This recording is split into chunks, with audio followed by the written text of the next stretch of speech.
एक आपका land reform था, दूसरा क्या था, ग्रीन रेवोल्यूशन। ठीक है, लैंड रिफॉर्म में क्या क्या था, ये दो चीजें थी आपका। एक तो ये था कि जो भी इंटरमीडिएटरीज थे उनको क्या किया गया था, हटा दिया गया था, एबॉलिशन ऑफ इंटरमीडिएटरीज, हटा दिया गया। मतलब बिचौलियों को गायब कर दिया गया था। दूसरा जो जमींदार थे उनसे जमीन सील किया गया था, that is your land ceiling. ठीक है, स्पेसिफाइड लिमिट के ऊपर आप लैंड पोजीशन नहीं रख सकते हैं, उसके ऊपर जितना लैंड पोजीशन होगा वो गवर्नमेंट क्या करती है, आपसे ले लेगी और उसको डिस्ट्रीब्यूट करेगी in between the landless labourers. ठीक है, जिनके पास जमीन नहीं है उनके पास। ठीक है, कोई दिक्कत? Okay, then we have about new agricultural strategy, जिसमें हमने ग्रीन रेवोल्यूशन के बारे में बात करा था कि ग्रीन रेवोल्यूशन क्या था, न्यू एग्रीकल्चरल स्ट्रेटजी था, यानी कि खेती बाड़ी करने का एक नया रणनीति, एक नया तरीका। ठीक है, और इसमें जो सबसे इंपॉर्टेंट एलिमेंट था वो था आपका HIV seed, that is your high एल्डिंग variety seeds, right, जो कि क्या करता था कि हमारे प्रोडक्टिविटी को लगभग 75% से 100% तक बढ़ा देता था। ठीक है, इसके अलावा ग्रीन रेवोल्यूशन में सिर्फ HIV सीड्स का ही यहाँ पे इम्प्लीमेंटेशन मतलब इम्पोर्टेंस नहीं था, इसके अलावा इरिगेशन फैसिलिटीज पे काम किया गया। साथ ही साथ हमने ये देखा था कि क्योंकि HIV सीड्स को क्या थे, बहुत ज़्यादा जरूरत होती थी फर्टिलाइजर की। ठीक है, इससे नॉर्मल सीड यहाँ पे आपके सामने दिख रहा होगा कि 4 to 10 टाइम्स क्या थी, ज़्यादा रिक्वायरमेंट थी। तो इसलिए आपको यहाँ पे गवर्नमेंट ने क्या किया कि सब्सिडाइज रेट में जो फर्टिलाइजर्स हैं, पेस्टिसाइड्स हैं, इंसेक्टिसाइड हैं, इसे कम दाम पे क्या किया, किसानों के लिए उपलब्ध कराया। ठीक है, ताकि वो HIV सीड्स का बेनिफिट प्रॉपर तरीके से उठा पाए। ओके, कोई दिक्कत? इसके बाद हमने ये देखा था कि जो टाइम पीरियड था ग्रीन रेवोल्यूशन का वो 2 फेज में था, राइट। एक था फेज नंबर 1 जो कि था मिड 60s मिड 70s में, जिसमें हमने ये देखा था कि इस टाइम पीरियड में जो HIV सीड्स थे इसका जो यूज था ये बेसिकली किया गया था वीट पे और राइस पे, और कुछ गिने चुने स्टेट्स थे मतलब जो कि ऑलरेडी खेती बाड़ी में आगे थे, तो इम्प्लीमेंट किया गया था, लाइक पंजाब, आंध्र प्रदेश, तमिलनाडु वगैरह वगैरह। और जो सेकंड फेज था that is mid 70s to mid 80s, इसमें क्या था कि सारे ही क्रॉप्स पे HIV टेक्नोलॉजी को क्या किया गया, इम्प्लीमेंट किया गया, और सारे स्टेट्स में भी। लेकिन दूसरे फेज में जो बेनिफिट लेवल था वो पहले से क्या हो गया था, कम हो गया था, मतलब उतना सक्सेसफुल नहीं रहा सेकंड फेज में। ठीक है, कोई दिक्कत? ठीक है, important effect of green revolution का इंपॉर्टेंट इफेक्ट क्या रहा, the spread of green revolution technology enabled India to achieve self sufficiency. तो ग्रीन रेवोल्यूशन ने हमें क्या चीज बताया, ग्रीन रेवोल्यूशन के चलते क्या हुआ, आपका सेल्फ सफिशिएंसी अचीव करने में क्या किया, मदद किया, ताकि हम सेल्फ सफिशिएंट हो जाए फूड क्रॉप प्रोडक्शन में, राइट। कि इतना कर ले कि कम से कम मेरे डोमेस्टिक रिक्वायरमेंट है वो क्या हो जाए, पूरी हो जाए। कोई दिक्कत? ठीक है, बेनिफिट क्या है, सबसे पहला बेनिफिट है that is your attaining marketable surplus. Marketable surplus मतलब कि आप क्या कर सकें, खाने के लिए तो आप उगा ही रहे हैं, राइट, लेकिन इसके साथ साथ आप कम से कम मार्केटेबल सरप्लस जनरेट कर पाए, ताकि आप जो उगा रहे हैं उसके अलावा भी कुछ आपके पास बचे, जिसको आप क्या कर सकें, मार्केट में क्या कर सकते हैं, बेच सकते हैं। ठीक है, green revolution resulted in marketable surplus. Marketable surplus refers to that part of agriculture product which is sold in the market. तो मैं आपके अपने रिक्वायरमेंट के अलावे जो कुछ भी आपके पास बचता है उसे मार्केट में क्या करते हैं, बेचते हैं, that is known as marketable surplus. ठीक है, तो ग्रीन रेवोल्यूशन के चलते चूंकि प्रोडक्टिविटी क्या हुई थी, हमारी प्रोडक्टिविटी आपकी क्या हो गई थी, इनहेंस कर गई थी, बढ़ गई थी 95 टू 100%। जब बढ़ गई थी तो इसके चलते आप क्या जनरेट कर पा रहे थे, मार्केटेबल सरप्लस। ठीक है, जिसको आप मार्जिन नहीं दे सकते थे। ठीक है, फिर क्या है, buffer stock of food grains. Buffer stock क्या होता है पता है तुम लोग को? स्टॉक होता है सो गवर्नमेंट के द्वारा बफर किया स्टॉक क्या जाना। होता है, गवर्नमेंट क्या करती है कि जब कभी बहुत ज़्यादा फूड का प्रोडक्शन होता है तो अगर वो मार्केट में ना बिक पाया तो उसको गवर्नमेंट क्या करती है, खरीद लेती है, खरीद के स्टॉक कर लेती है, that stock is known as buffer stock. तो इस फूड ग्रेन को यूज किया जाता है कब, जब मान लो कोई इमरजेंसी का टाइम आएगा। ठीक है, जैसे अभी के टाइम में है ना, कोरोना का टाइम, कोरोना यस के सर। समय में गवर्नमेंट क्या कर रही है, गवर्नमेंट गरीब लोग जो हैं जिनके पास एकदम खाने होने का नहीं है, तो उनको जो भी चावल गेहूं ये चीजें वो क्या कर रही है, फ्री ऑफ कॉस्ट प्रोवाइड कर रही है। वो किस में से प्रोवाइड कर रही होगी? Buffer stock.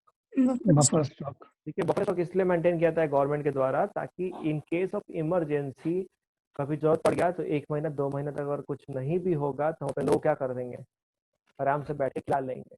ठीक है, इसलिए बफर स्टॉक होता है। The Green Revolution enabled the government to procure sufficient amount of food grains to build a stock which could be used in times of food shortage। बोला है ना कि जब फूड शॉर्टेज होता है तो उस समय में हम बफर स्टॉक को यूज करके क्या कर सकते हैं, अपना काम चला सकते हैं। तो ग्रीन रेवोल्यूशन का ये भी चला एक सकते फायदा हुआ कि गवर्नमेंट को बफर स्टॉक करने में, बिल्डअप करने में क्या हो गई, मदद मिल गई। आराम से बफर स्टॉक क्या हो गया, मेंटेन हो गया।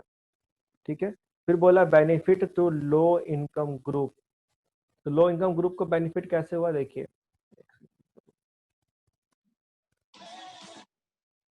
अब यहाँ पे ये था कि देखो, जब आपका क्या होगा, प्रोडक्टिविटी बढ़ेगा तो प्रोडक्शन ज्यादा होगा।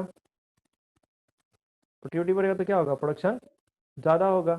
तो अगर मोर प्रोडक्शन होगा, ज्यादा प्रोडक्शन होगा, ठीक है, तो प्राइस क्या होता है, जब बहुत ज्यादा कम प्रोडक्शन होगा होता है तो प्राइस क्या होता है, तो प्राइस होगा। डाउन होता है, कम हो जाता है पहले से, होता है ना। Yes yes. ठीक है, जब किसी चीज की कमी रहती है तब नहीं होता है, लेकिन अगर आपका ज्यादा हो जाए तो ज्यादा हो जाए तो आपका क्या होता है, प्राइस फॉल कर जाता है। ठीक है, तो इसके चलते क्या हुआ कि जो आपके फूड ग्रेन्स थे उनका दाम क्या हो गया, पहले से कम हो गया, कम हो प्राइस गया। क्या हो गया, फॉल कर गया। तो प्राइस फॉल करने के चलते क्या हो जाएगा, इसका सीधा फायदा किसको मिलेगा, लो इनकम ग्रुप को। देखिए, आपके लिए मान लो यस अगर गेहूं गेहूं मान लो अगर कि आप मार्केट में जा रहे हो तो 10 रुपीज केजी अगर मिल रहा है, सपोज मान लेते हैं। अगर वो आप गए, वो बोला आपको कि नहीं 10 में नहीं है, अब दाम बढ़ गया है, 15 में है, तो आपको बहुत ज्यादा फर्क नहीं पड़ेगा। आप समझ रहे हैं, जो कि जिनके यस। फैमिली का इनकम ग्रुप अच्छा है। लेकिन जो रिक्शा वाले हैं, ठेला वाले हैं, ठीक है, वो बेचारा 2-2 रुपया बचाता है ना। उसको मान लो यहाँ से जाना होगा, ठीक है, तरवारा रोड, तो कोशिश करेगा कि यहाँ से जेपी चौक क्या करे, पैदल ही चले। ठीक है, आप हम नहीं जाएंगे, आप हमको आपको बाइक चाहिए, लेकिन वो क्या सोचेंगे कि जेपी चौक तक हम पैदल चल जाएंगे तो क्या होगा, 5-10 रुपया बच बच जाए। जाएगा। तो लो इनकम ग्रुप को फायदा हुआ ग्रीन रेवोल्यूशन से कि उनका जो सामान था, जो प्रोडक्ट्स थे, वो अब क्या हो रहे थे, कम दाम पे उपलब्ध थे। मिल जाएगी। अब ग्रीन रेवोल्यूशन में रिस्क क्या क्या थे, what are the risk involve in green revolution. तो बोला है कि रिस्क ऑफ पेस्ट अटैक। देखिए, अब खेती बाड़ी बहुत रिस्की काम है, ठीक है, भले ही हम लोग किसानों को वैल्यू नहीं देते हैं, या चूंकि देखो सबसे प्रॉब्लम क्या है कि हम लोग जुड़े नहीं है उस चीज से, हम सामने देख नहीं रहे हैं, यस। कभी खुद से मेहनत नहीं की है। अगर हम लोग भी वो किए होते तो हमें ये एहसास होता है कि खेती बाड़ी का जो काम है, इट्स नॉट क्या है? Less riskier than business. जितना बिजनेस रिस्की है ना, उतना ही रिस्की कौन है, खेती बाड़ी भी है, खेती बाड़ी। एग्रीकल्चरल भी है। बारिश नहीं हुआ, कभी बाढ़ ही आ गया, पूरा फसल डूब गया, पानी में बर्बाद हो गया, राइट। कभी क्या हो गया, अभी देखो, अभी यस। अभी आप पेपर में न्यूज में देख रहे होंगे कि टिड्डियों का झुंड चल रहा है और क्या कर रहे हैं, उसको मारा जा रहा है, हाँ, राइट, फसल खा जा रहा है। क्योंकि फसल खा जाएंगे। तो सबसे यस। पहला जो था कि जो पेस्ट अटैक का डर था, ठीक है, the HIV cross were more prone to attack by pest. Pest मतलब कीड़े मकोड़ों का हमले से। There was a risk that small farmers who adopted this technology could lose everything in a pest attack. However, this risk was considerably reduced by services rendered by the research institute established by the government। तो खैर, जो government के अलग अलग research institute थे, उन्होंने कुछ ऐसे केमिकल वगैरह बना लिए कि भाई अगर इसका छिड़काव कर देंगे तो पेस्ट अगर आएगा तो क्या होगा, उसको खाएगा तो मर जाएगा। ठीक है, इसका छिड़काव होता है पेस्टिसाइड्स का, पेस्टिसाइड्स होते हैं ना। यस। तो पेस्टिसाइड्स क्या होता है, वो पेस्ट को मारता है, यानी कि पेस्टिसाइड। कीड़ों को मार देता है। ठीक है, फिर यस। दूसरा जो, तो ये रिस्क था, दूसरा रिस्क क्या था कि risk of increase income inequality. ठीक है, देखो सबसे बात क्या था कि अभी हम जस्ट बात कर रहे थे कि गरीब लोगों को मदद होगी, लेकिन अगर हम फार्मर के व्यू पॉइंट से देखें, किस व्यू पॉइंट से, फार्मर के व्यू पॉइंट से, तो एक बात तुम सिंपल सा समझो कि जो HYV सीड्स था, यानी हाई यील्डिंग वैरायटी सीड्स, तो ये सीड्स का जो प्रोडक्टिविटी था वो नॉर्मल सीड्स का सीधे क्या था, डबल था, लगभग लगभग, है ना। तो तो क्या ये नॉर्मल सीड्स के दाम में मिलेगा, नहीं। नहीं मिलेगा। ये एक्सपेंसिव था, क्या था, HIV seeds were expensive as compare to normal seeds. अब मुद्दा ये था कि ठीक है, गवर्नमेंट ने सब्सिडी दे दिया, मान लो कि नॉर्मल सीड 10 रुपये का मिल रहा है तो इसका दाम 20 रुपया है। गवर्नमेंट बोली कि ठीक है 5 रुपये सब्सिडी दे रहे हैं, तुमको कितने में मिलेगा? 15 में। लेकिन एक बात समझो, सब्सिडी देने के बावजूद भी जो स्मॉल फार्मर है उनको कितना रुपया भरना पड़ता? 15 रुपया। तो जिसके पास ऑलरेडी पैसा नहीं है, जिसको 10 रुपया देने में दिक्कत था, वो उसको 15 रुपया भी देने में दिक्कत होगा कि नहीं होगा? बात समझिए, ठीक है। तो फिर फायदा किसको मिलेगा? फायदा उसी को मिलेगा जिसके पास ऑलरेडी क्या है। बात समझ रहे हैं? जैसे मान लीजिए कि आपको अचानक ऑफर आया कि भाई 5 लाख का कार है, हम क्या कर रहे हैं, हम डिस्काउंट दे रहे हैं, स्पेशल डिस्काउंट, किसान डिस्काउंट की 3 लाख रुपए में क्या करेंगे? दे देंगे। तो भैया खरीद कौन ही पाएगा जिसके पास 3 लाख रुपया क्या हो। तो फायदा तो फिर बेनिफिट किसको मिलेगा? जो ऑलरेडी बिग लोग हैं ना, बड़े लोग हैं, उन्हीं को मिलेगा ना, क्योंकि उसके पास वो तो पहले भी सक्षम था और अब उसको क्या हो रहा है, 2 लाख सस्ते मिल रहा है तो तुरंत खरीद लेगा। बात समझ रहे हो? तो ग्रीन रेवोल्यूशन का एक बुरा इफेक्ट ये भी था, या इस चीज का भी रिस्क था ग्रीन रेवोल्यूशन लाने में, कि ऐसा ना हो कि ग्रीन रेवोल्यूशन अगर होगा तो प्रोडक्टिविटी तो बढ़ेगी, नो डाउट, ठीक है, इसको लेकर गवर्नमेंट एकदम श्योर थी कि अगर ग्रीन रेवोल्यूशन करेंगे तो प्रोडक्टिविटी क्या हो जाएगी, बढ़ जाएगी। लेकिन यार ऐसा ना हो कि जो डिस्पैरिटी है स्मॉल और बिग फार्मर में वो पहले से क्या हो जाए, ज्यादा बढ़ जाए, पहले से क्या हो जाए, ज्यादा बढ़ जाए। क्यों? क्योंकि जो बेचारा हमारा स्मॉल फार्मर्स है वो तो क्या कर पाएगा, वो HIV सीड्स अडॉप्ट ही नहीं कर पाएगा, वो मॉडर्न टेक्नोलॉजी लगा नहीं पाएगा, उसके पास इरिगेशन की फैसिलिटी नहीं है और ये सारी चीजों की थी, तब जाके ना प्रोडक्टिविटी बढ़ेगा। तो ये कौन कर पाएंगे? ये सिर्फ और सिर्फ कर पाएंगे कौन? बिग फार्मर्स, ठीक है। तो ये दो रिस्क थे अंडर द ग्रीन रेवोल्यूशन, ठीक है। इसीलिए कंसिडरेबल अगर बेनिफिट देखेंगे तो कंसिडरेबल बेनिफिट उतना नहीं रहा जितना मिलना चाहिए था, ठीक है। However, due to favorable steps taken by the government, this did not come true. The government provided a loan. अब देखिए गवर्नमेंट ने क्या किया, अभी था ना यहाँ पे कि इनकम इनइक्वालिटी का, कि भाई कहाँ से खरीदेगा, तो गवर्नमेंट ने क्या किया, government provided a loan at a low interest rate, किसको, स्मॉल फार्मर को, so that they could also have access to the needed inputs, की जो भी इनपुट्स की जरूरत है, पेस्टिसाइड्स की, फर्टिलाइजर्स की, तो ठीक है हम फार्मर को क्या दे देंगे, लोन दे देंगे, ठीक है, कि भैया लोन ले लो, लोन लेके वो इनपुट्स को आप खरीद लो, ठीक है। Since the small farmer could obtain the required input, the output on a small farmers equal the output on large farms in the course of time. As a result, the green revolution benefited small as well as rich farmers. ठीक है, तो ये risk थे कि ये risk हो सकते थे। दो रिस्क कौन कौन से थे आपके? एक तो पेस्टिसाइड्स अटैक का, पेस्ट अटैक का, दूसरा क्या रिस्क था, इनकम इनइक्वालिटीज का, ठीक है। तो कन्हैया आप मुझे ये बताइए कि पेस्ट अटैक को कंट्रोल करने के लिए गवर्नमेंट ने क्या किया, और इनकम इनइक्वालिटीज को जो कंट्रोल करना था उसके लिए गवर्नमेंट ने क्या किया?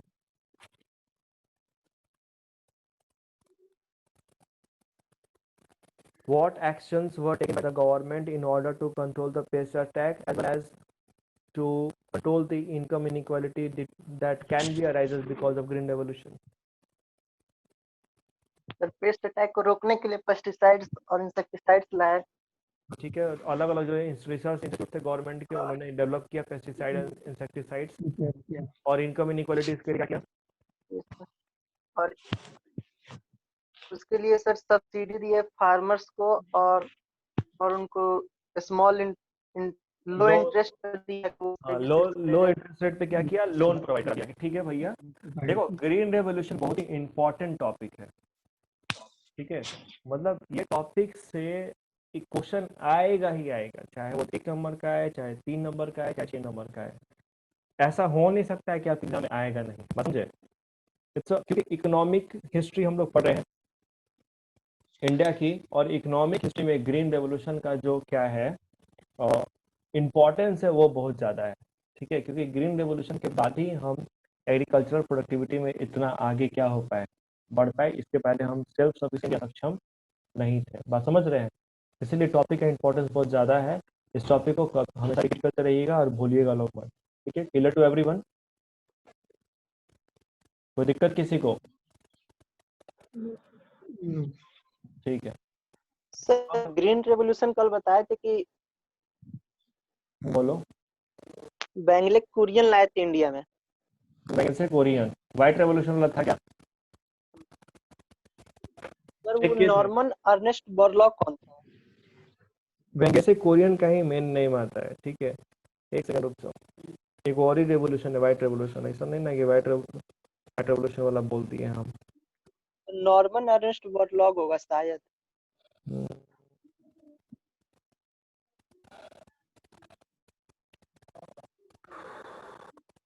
मैं अच्छा सॉरी, कोई ध्यान नहीं गया था मेरा। एक व्हाइट रेवोल्यूशन था जो दूध के लिए हुआ था, ठीक है, उसमें थे वेंगेशे वही कोरियन। तो बोल रहे हैं सर। वो वेंगेशे कोरियन थे। वेंगेशे कोरियन का दिमाग नाम मेरे दिमाग में था, हम ध्यान नहीं दिए थे, हमको याद था कि रेवोल्यूशन में वही है, व्हाइट रेवोल्यूशन में किए थे। ठीक है, और फादर ऑफ ग्रीन रेवोल्यूशन जो है वो एम एस स्वामीनाथन है, यहाँ पे लिख देते हैं।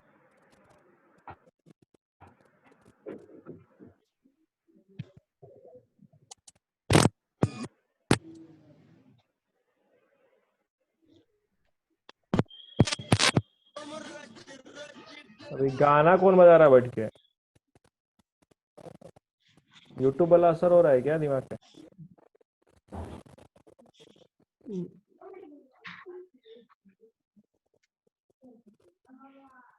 ठीक है, देखिए बुक में इसका जिक्र नहीं है, लेकिन नाम याद रखिएगा आप लोग, क्योंकि कंटेंट के साथ नाम पुट करेंगे ना तो ज़्यादा बेहतर इंप्रेशन बनेगा एग्जाम में।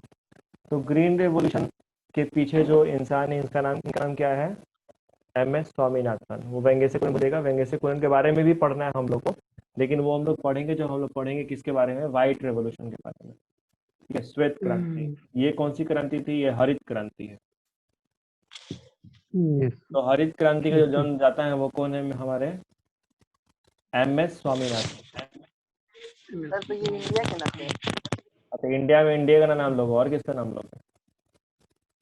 एक्चुअली सर बोरलॉग शुरू किए थे। इंडिया में जिस व्यक्ति को माना जाता है फादर ग्रीन रेवोल्यूशन का, वो हमारे एम एस स्वामीनाथन है। ठीक है, अगर आप एग्जाम में लिखेंगे तो नाम किसका लिखेंगे? M S Swaminathan. स्वामीनाथन। हाँ, वो अलग बात है कि एम एस स्वामीनाथन किसके यहाँ से आइडिया लाए, क्या दिमाग में उनके आया, क्या किए, वो अलग कहानी है। लेकिन भाई इंडिया के अंदर में जो किया बंदा वो हम उसी का नाम लेंगे। तो इंडिया में जो माना जाता है वो किसको माना जाता है? एम एस स्वामीनाथन को। ठीक है, एक अगला टॉपिक जो है वो है debate over subsidies to agriculture.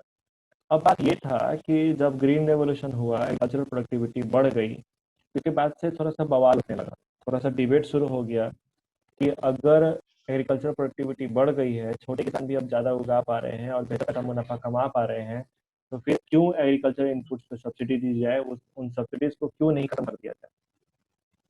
Right, ये एक डिबेट शुरू हो गया देश के अंदर में। तो यहाँ पे हमें समझना है कि सब्सिडी देना क्या सही रहेगा या सब्सिडी देना सही नहीं रहेगा। ये आपसे भी क्वेश्चन एग्जाम में आ सकता है कि क्या एग्रीकल्चर इनपुट के लिए जो गवर्नमेंट सब्सिडी देती है, प्रोवाइड करती है, क्या वो सही है या क्या है गलत है? ठीक है, तो next topic of yours, debate over subsidy. ठीक है, सब्सिडी क्या होता है? सब्सिडी क्या होता है जी? सबका मुंह बंद है।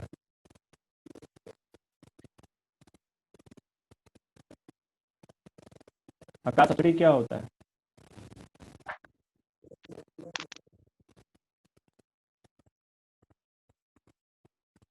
अरे आकाश गायब हो गया। रिया, सब्सिडी क्या होता है?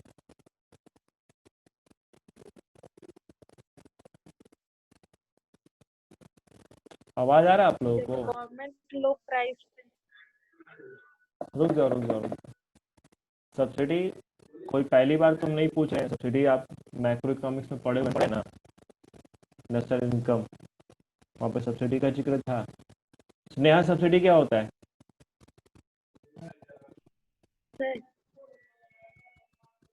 Neha, what is subsidy?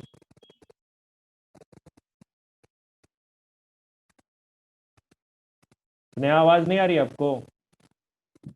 Yes sir. Subsidy क्या होता है? सर छूट होता है सब्सिडी में, कैसा छूट? गवर्नमेंट देती है। किसको देती है?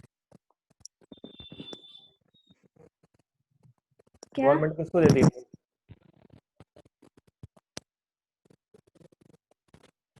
ये तो सब्सिडी आवाज किससे नहीं आ किसको रहा है। मिलता है? हमसे पूछ रहे हैं। हाँ, तुमसे पूछ रहे हैं, सब्सिडी किससे किसको मिलता है? सर आपका तो आवाज गवर्नमेंट जो पैसा लेती है ना, गवर्नमेंट जो पैसा लेती है रिच पीपल से टैक्स करती है, वर्ष को दे देती है। नहीं, दैट्स अ डिफरेंट थिंग। मेरा सिंपल क्वेश्चन ये है कि सब्सिडी जो है, सब्सिडी का मतलब होता है प्राइस में डिडक्शन, राइट? कम दाम पे चीजें प्रोवाइड कराना। तो सब्सिडी गवर्नमेंट किसको देती है? सब्सिडी प्रोड्यूसिंग सेक्टर को देती है कि सौर की सब्सिडी वो कंज्यूमर्स को देती है? प्रोड्यूसिंग सेक्टर देती है। प्रोड्यूसिंग सेक्टर को। सब्सिडी प्रोड्यूसर्स को मिलता है, याद रखिएगा, ठीक है? अब आप सवाल ये पूछ सकते हैं कि सर एलपीजी सिलेंडर में कहानी थोड़ी सी अलग है। एलपीजी सिलेंडर के केस में डीबीटी होता है,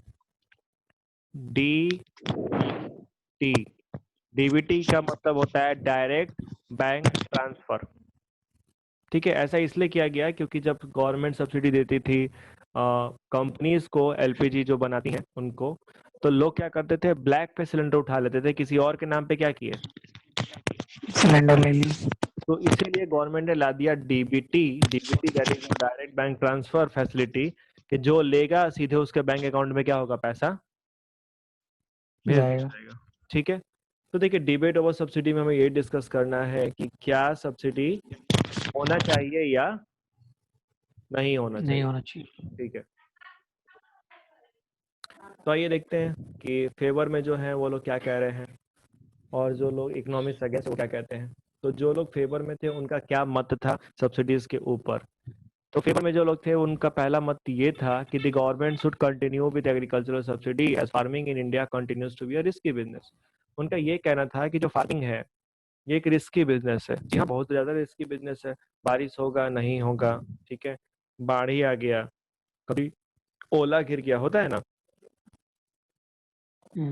तो business is a risk business, इसलिए यहाँ पे सब्सिडी का प्रोविजन होना चाहिए ताकि मेरा जो गरीब किसान है, जो छोटे फार्मर्स हैं, उनको एक मोटिवेशन मिल सके कि वो खेती बाड़ी का काम ना छोड़े और इसको आगे क्या करें, कंटिन्यू रखें, ठीक है?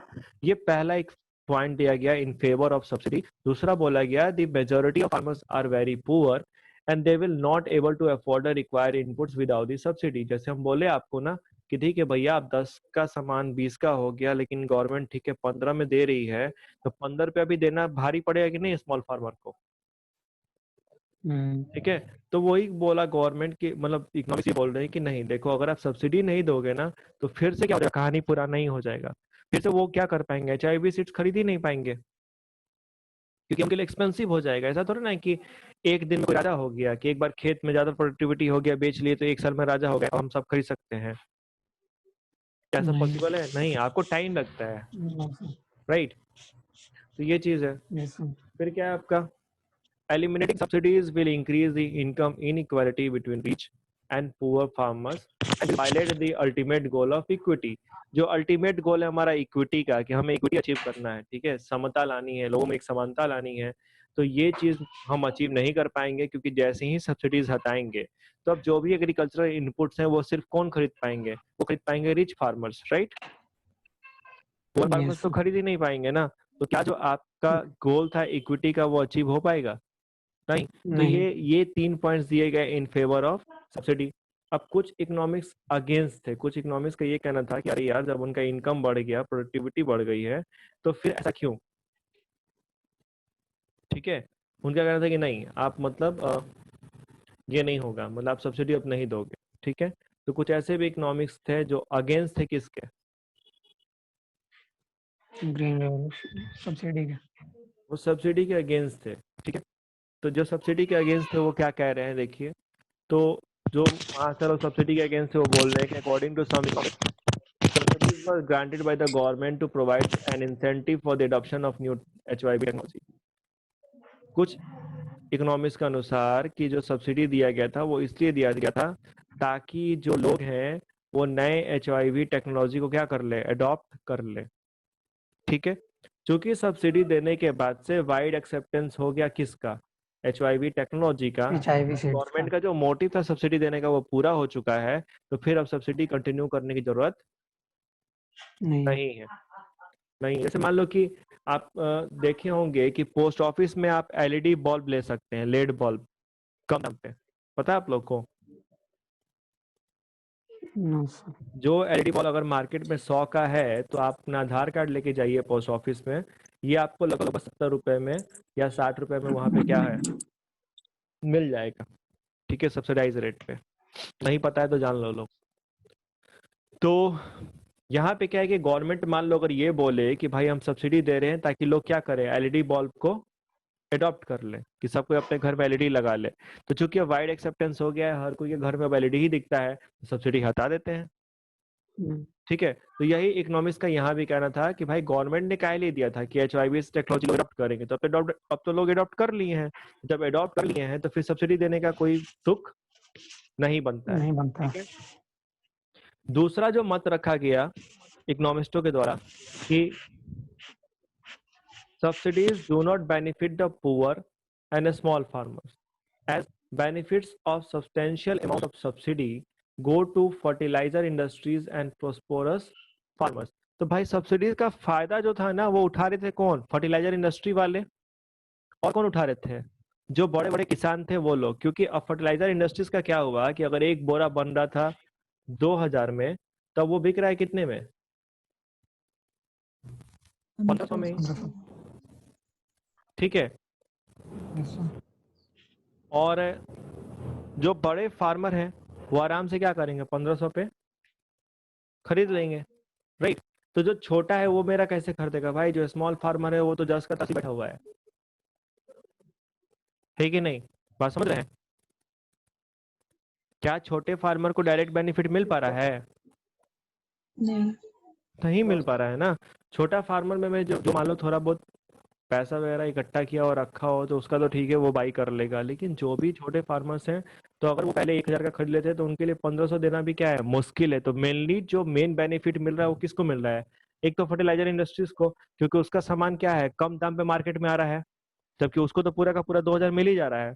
500 कौन दे रहा होगा, गवर्नमेंट दे रहा होगा ना। ठीक है, और दूसरा फायदा किसको मिल रहा है, जो प्रोस्पेरस फार्मर्स है, यानी कि जो सब तरीके से क्या है, समृद्ध है, जिनके पास कोई चीज की कमी नहीं है, ऐसे फार्मर्स को ही बेनिफिट मिल रहा है, क्योंकि आराम से खरीद लेंगे। बात समझे? तो फिर इकोनॉमिक्स का कहना था कि यार इससे तो क्या होगा कि जो आप इक्विटी की बात कर रहे थे, ये चीज क्या अचीव हो पा रहा है? नहीं। अब जैसे लोन का ही है, तो गवर्नमेंट का बहुत अच्छा लगा सुन करके, गवर्नमेंट लो इंटरेस्ट रेट पे लोन दे रही थी। कितने किसानों को लोन मिलता है? नहीं मिलता। जाइएगा बैंक में 5 लाख का लोन लेना होगा तो बोलेगा कि 5 लाख लोन लेना है, 50,000 पहले क्या करो, इधर भर दो। ठीक है, that's a very tough task to take loan from the bank आज के टाइम में अगर हम बात करें तो क्या इसका जो स्मॉल फार्मर उनको बेनिफिट नहीं मिल पा रहा है? ठीक है, देखिए बड़े लोग को दिक्कत नहीं होता है किसी भी चीज में, दिक्कत किसको होता है, छोटे लोग को। छोटे। तो ये कुछ इकोनॉमिक्स थे जिनका मत था कि सब्सिडी नहीं देना चाहिए, इसके लिए गवर्नमेंट को कुछ और रास्ता निकालना चाहिए। ठीक है, और कुछ लोग क्या थे, फेवर में थे, तो फेवर वालों का अपना मत था। ठीक है, कोई दिक्कत? आइए फटाफट क्रिटिकल अप्रेजल कर लेते हैं एग्रीकल्चरल डेवलपमेंट का। पूरा एग्रीकल्चरल सेक्टर का कहानी क्या हो गया, खत्म हो गया। देख लेते हैं क्या बातें रही कंक्लूजन के रूप में। तो बोला Indian economy inherited stagnant backward agricultural sector from the British rule. हाँ, ये बात हमको पता है। So the immediately after the independence Indian government undertook various measures to the condition of agriculture. क्या क्या चीजें रही, लैंड रिफॉर्म हुआ, और क्या रहा, ग्रीन रेवोल्यूशन रहा। For the greatest achievement of the Indian government in enhancing the agriculture production and productivity. अच्छा, इन बिटवीन 1950 से 1990 के बीच में there had been a substantial increase in the agricultural productivity as a result of green revolution. India become self sufficient. Green revolution के चलते India क्या हो गया, सेल्फ सफिशिएंट हो गया फूड प्रोडक्शन में। Land reform resulted in abolition of zamindari system. और जब लैंड रिफॉर्म किया गया यानी कि लैंड सीलिंग किया गया, तो ये जो जमींदारी सिस्टम था ये क्या हो गया, खत्म हो गया। बंद हो गया।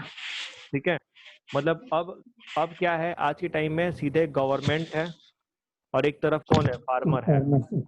बीच में जो जमींदार थे वो कहानी अब क्या हो गई, वो कहानी खत्म हो गया। ठीक है, The proportion of GDP between 1950 to 1990 contributed by the agricultural declined significantly, but not the population depending on it. आपको बोल रहा है कि GDP में जो कंट्रीब्यूशन था एग्रीकल्चर सेक्टर का वो लगातार कम होता गया, लेकिन जो पॉपुलेशन इस पर डिपेंडेंट है उसके संख्या में कोई खास कमी नहीं आई। कहीं कैसे आएगी खास कमी, अगर क्योंकि इन 1950 से 1990 के बीच में बहुत ज्यादा इंडस्ट्रियलाइजेशन तो हमारे यहाँ हुआ नहीं। इंडस्ट्रीज लगती तब ना लोगों को काम मिलता दूसरे सेक्टर में, तो बेचारे अब क्या करते हैं, भले ही कंट्रीब्यूशन कम होते गया लेकिन जो भी लोग हैं वो तो खेत में काम करेंगे। ठीक है, इसलिए पॉपुलेशन में कोई कमी नहीं आई। Around 65% of countries population continued to be employed in agriculture even till 1990। ठीक है, 1990 तक 65% लोग किसमें थे, एग्रीकल्चर में ही इन्वॉल्व थे। Agricultural output could have been grown with much less people working in the sector। तो बोल रहा है कि देखो 65 लोग थे ना, लेकिन आप मान के चलो अगर इसके आधे लोग भी होते, मतलब 35% के आसपास भी अगर लोग होते ना, तो जितना हम अचीव किए थे एग्रीकल्चरल ग्रोथ उतना कर सकते थे। ठीक है, डिस्गस्ड अनएम्प्लॉयमेंट बहुत ज्यादा था। डिस्गस्ड अनएम्प्लॉयमेंट कल डिस्कस किए थे ना हम लोग, याद है यस सर। कि जितनी रिक्वायरमेंट होती है उससे ज्यादा लोग क्या थे, इन्वॉल्व थे। जरूरत है 5 लोग का, जो लगे हुए 50 लोग, तो क्या आपको जो बाकी 45 लोग हैं उनके लगने से कोई एग्रीकल्चरल बेनिफिट मिलेगा क्या, नहीं मिलेगा। तो का लगे पड़े हैं। बस यही कहानी है। But industrial and service sector were enable to absorb the extra people involve in agriculture. तो इसके वजह से नई नई इंडस्ट्री लगी, तो जो भी लोग एग्रीकल्चर छोड़ के निकले वो किस में आ गए, वो आ गए आपके इंडस्ट्री में और सर्विस सेक्टर में। ठीक है, तो इस तरीके से ट्रांजिशन शुरू हो गया। हमारे यहाँ ट्रांजिशन शुरू हो गया एग्रीकल्चर सेक्टर से किधर, आपके इंडस्ट्रियल सेक्टर में और सर्विस सेक्टर में। ठीक है, तो पूरा एग्रीकल्चर का जो कहानी था, उसके प्रॉब्लम, उसका सॉल्यूशन, और इनमें सबसे जो इम्पोर्टेंट कंसेप्ट वो किसका है, ग्रीन रेवोल्यूशन। Green revolution. ठीक है, MS स्वामीनाथन जी का नाम याद रखिएगा कि उन्होंने शुरू किया था। और जितने एस्पेक्ट हैं खेती के, खेती बाड़ी को इम्प्रूव करने के जितने एस्पेक्ट हैं, अगर आप भूल भी जाएं ग्रीन रेवोल्यूशन में क्या हुआ, तो खेती बाड़ी को इम्प्रूव करने की जितनी बातें वो सब लिख दीजिएगा। सबका सब क्या था, ग्रीन रेवोल्यूशन का हिस्सा रहा था। सारी बातों को ग्रीन रेवोल्यूशन में लागू किया गया था। ठीक है, तो इस तरीके से पूरे एग्रीकल्चरल ग्रोथ की कहानी 1950 से लेकर के 1990 के दौरान जो भी चीजें घटी एग्रीकल्चर सेक्टर में, ये हम लोगों ने क्या किया, फिनिश कर लिया है। इसके बाद से अब अगले क्लास में हम लोग करेंगे कि इसको इंडस्ट्रियल डेवलपमेंट को। ठीक है, तो जिसका जिसका अकाउंट्स का लटका हुआ है कथा कहानी, ठीक है, उसको इम्प्रूव कीजिए। एडमिशन चैप्टर में जितने लोग अपना प्रॉब्लम में हैं, फंसे हुए हैं, तो उसके लिए हम देखते हैं एक रेमेडियल क्लास आपका कल होगा या परसों, कभी भी एक टाइम दे के स्लॉट आपको एक रेमेडियल क्लास दे दिया जाएगा। ठीक है, लेकिन पहले प्रीवियस वीडियोस देख लीजिएगा। उसके बाद अगर कोई एक ही बार आएगा कि कुछ भी नहीं देखा है पहले का, तो वो चीज़ पॉसिबल नहीं है। 40 मिनट के सेशन में हो जाएगा, आपको देखना पड़ेगा। ठीक है, तो प्रीवियस वीडियोस अपलोडेड हैं, उनको देख लीजिए, अपने डाउट अलग सॉर्ट आउट करके रखिए, और जैसे जो भी रेमेडियल क्लास होगा उसका इन्फॉर्मेशन दे दिया जाएगा। ठीक है, आज के क्लास में कोई डाउट आपको? ठीक है, तो क्लास आज का यहीं पे क्या करते हैं, ओवर करते हैं। Bye bye all. ठीक है, बाय।